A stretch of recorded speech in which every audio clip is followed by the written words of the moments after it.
Встреча Зеленского и Трампа за закрытыми дверями, глава Центробанка РФ стала подозреваемой, а Медведев готовится оставить мокрое место. Детали очередного заявления. В эфире «Нехта» самые важные и интересные новости к этому часу. Одна из самых кровавых битв. Россия может захватить Угледар, но при этом в боях за город потеряла рекордное количество солдат. Каков план дальше? Встреча состоялась. Несмотря на скандалы и интриги, Зеленский представил Трампу план победы. Мы понимаем, что до ноября мы не сможем остановить Путина. Корейский сценарий. Президент Сербии намекает на создание демилитаризованной зоны в Украине и конфликте на десятилетия. Китай тем временем создает новую платформу для завершения войны. Друзья мира станет площадкой для объективных и рациональных голосов. Друзья, доброе утро. Буду рад вашему лайку, подписке и репосту. Вы прекрасно знаете, что для нас это очень важно. Оставляйте также свои комментарии и спасибо вам за обратную связь. Об актуальных и важных событиях прямо сейчас начинаю.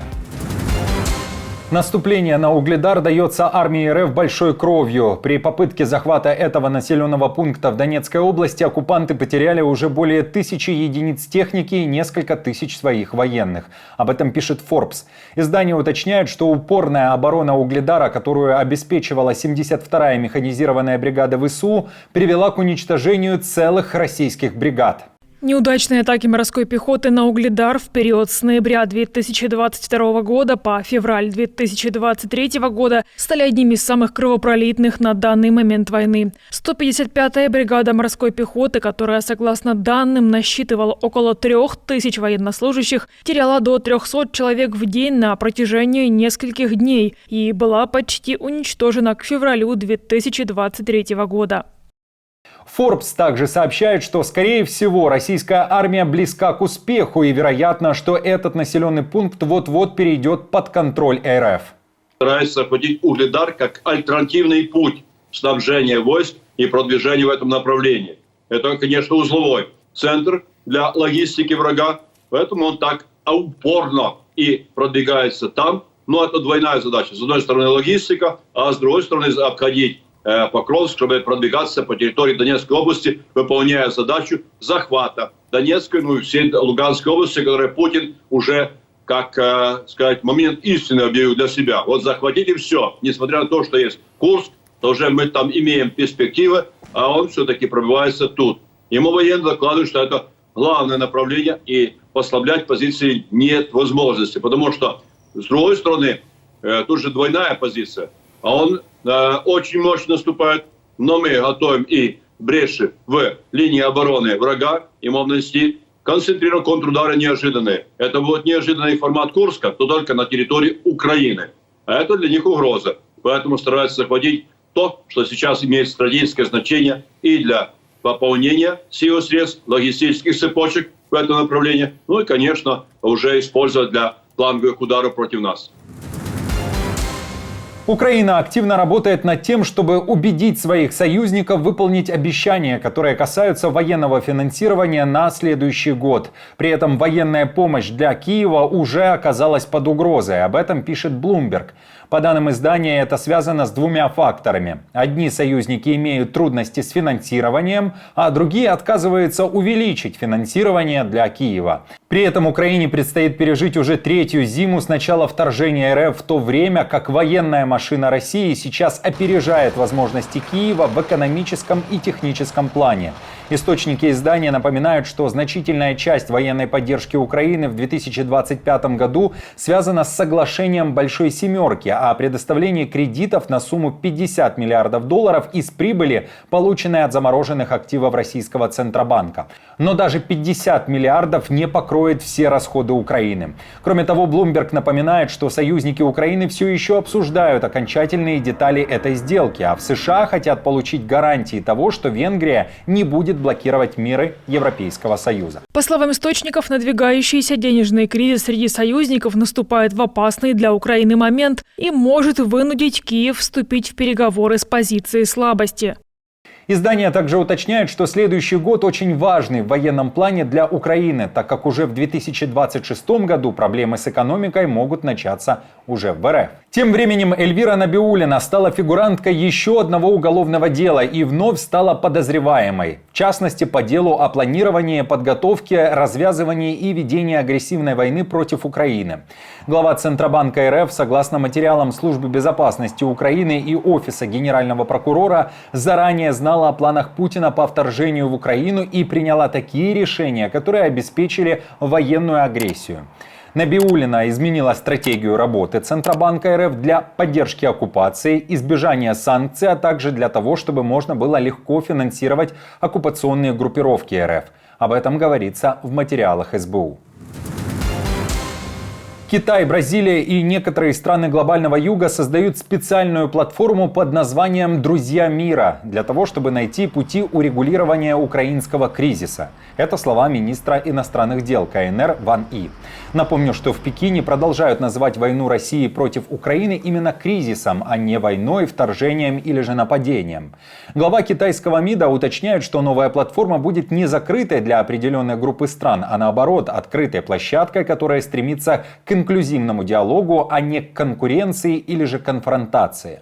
«Друзья мира» станет площадкой для объективных и рациональных голосов и будет играть конструктивную роль в политическом урегулировании украинского кризиса. Это соответствует усилиям Китая, Бразилии и стран глобального юга, стремящихся к миру.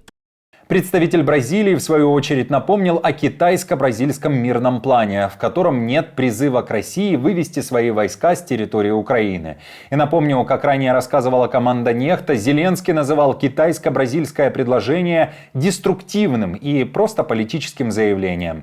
В то же время президент Сербии Вучич уверен, что война в Украине завершится не скоро, однако концом войны станет корейский сценарий, то есть замороженный конфликт без полного мирного урегулирования и с созданием демилитаризованной зоны.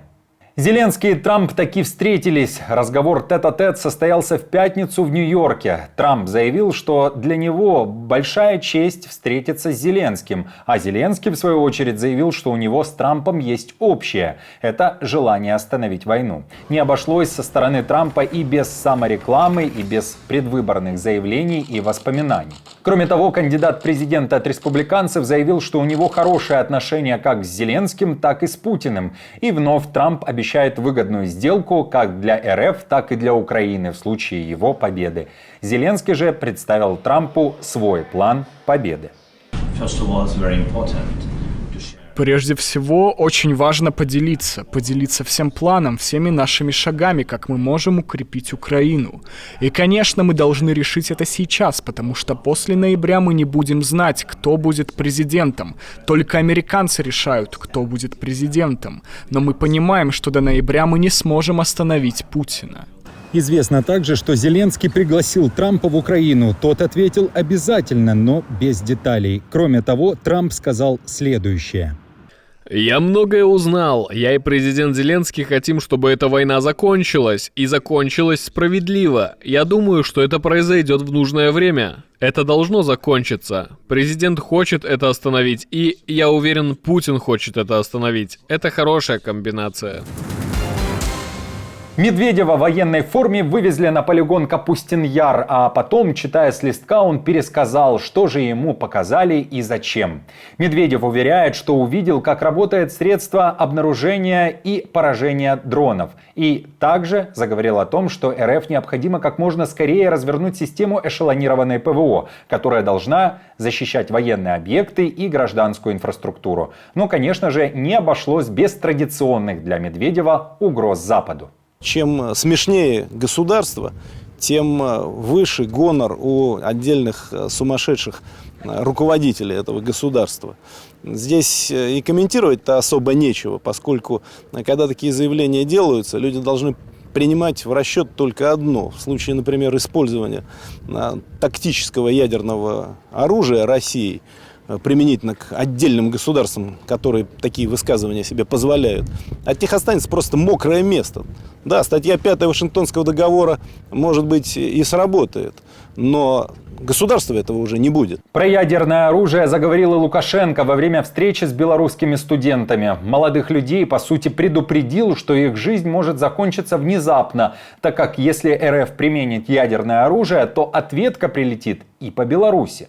На встрече шла речь о современной архитектуре безопасности, в частности, сценарии применения ядерного оружия в ответ на агрессию в отношении страны. Мы применим ядерное оружие, нам могут ответить, и по России в том числе. Поэтому Россия весь арсенал применит. А это уже мировая война. Этого не хочет и Запад. Они к этому не готовы, но мы им откровенно говорим, красная линия – это государственная граница. Наступили на нее, ответ будет мгновенным. Мы к этому готовимся. Я честно и откровенно об этом говорю. А что вы думаете об этих откровениях Лукашенко? Напишите, пожалуйста, об этом в наших комментариях. Командный пункт сухопутных войск НАТО будет размещен лишь в 140 километрах от российской границы, а до Санкт-Петербурга расстояние чуть больше, всего 300 километров. Новым местом дислокации станет город Миккеле, Финляндии. Решение уже принято. В Хельсинки говорят, что это очень важный шаг для сдерживания РФ. В Минобороны также уточнили, что в обычных условиях база будет отвечать за учения НАТО и другие мирные действия в этом районе. А вот в случае кризиса в штабе будут находиться руководители операциями сухопутных сил Североатлантического альянса. В состав командования войдут сотрудники как союзных, так и финских сил обороны. Командующие сухопутными войсками и члены Кабинета министров будут нести ответственность сейчас и в будущем за задачи по организации национальной сухопутной обороны наземных операций на территории Финляндии, как это предусмотрено законом. И сейчас, когда часть НАТО будет подключена к этому образованию, это создаст тесное повседневное сотрудничество, в котором работа будет вполне естественной и беспрепятственной. Друзья, спасибо вам за поддержку, вы наша опора, и напомню, что ваша помощь и участие помогает нам делать работу и видеться с вами каждый день. Постоянных донаторов и их комментарии вы видите, как всегда, на экране, мы благодарны за эту поддержку. Если же вы хотите присоединиться к их числу и можете, то нажимайте на кнопку «Спасибо» под нашим роликом, отправляйте свой донат или становитесь постоянным спонсором нашего канала. Мы с командой продолжаем следить за самыми важными новостями, а оперативную информацию от Нехта ищите, как всегда, в наших телеграм-каналах или на платформе X.